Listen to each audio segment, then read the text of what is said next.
Mix by सलेंदर बाबू।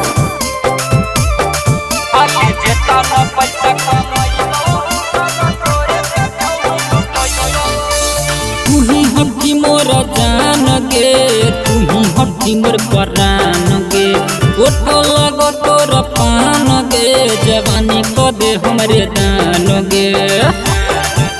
जे जे कहमी जे देबौ सब कुछ जुटैबौ, आगे जेता न पैसा कमैबौ सब तोरे पे छौरी लुटैबौ। आगे जेता न पैसा कमैबौ सब तोरे पे छौरी लुटैबौ।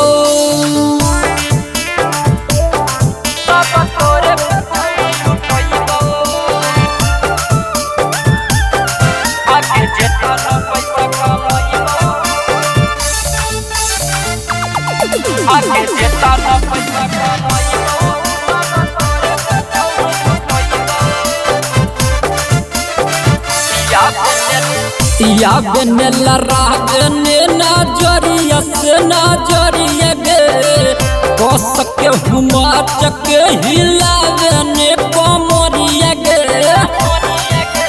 हे सुनर को या बेनेला रागने नजरिया से नजरिया गे, कस के हुमा चके हिलावने कमरिया गे। दुनिया दारी हटैबौगे पूरा हम तोरा सटैबौगे, दुनिया दारी हटैबौगे पूरा हम तोरा सटैबौगे। अगे जे कहमी जे देबौ सब कुछ जुटैबौ, आगे जेता न पैसा कमैबौ सब तोरे पे छौरी लुटैबौ। आगे जेता न पैसा कमैबौ सब तोरे पे छौरी लुटैबौ।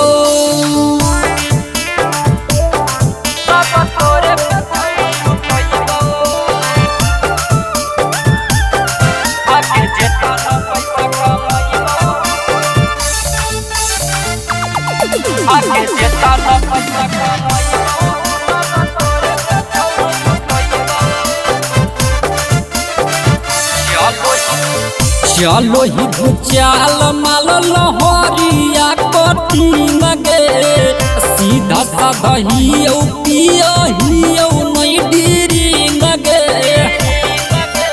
हे गे पतर की चलो ही भूचाल माल लहरिया कठिन गे, सीधा साधा हियौ पियौ नहीं डीरिंग गे। गप्पू सोनू के ही धान गे, शैलेशवा करो हो पसान गे। गप्पू सोनू के ही धान गे, निरंजन करो हो पसान गे। जे कहमी है गे छौरी सब कुछ जुटैबौ, आगे जेता न पैसा कमैबौ सब तोरे पे छौरी लुटैबौ। आगे जेता न पैसा कमैबौ सब तोरे पे छौरी लुटैबौ। माँ प्रतिमा रिकॉर्डिंग स्टूडियो शेखपुरा।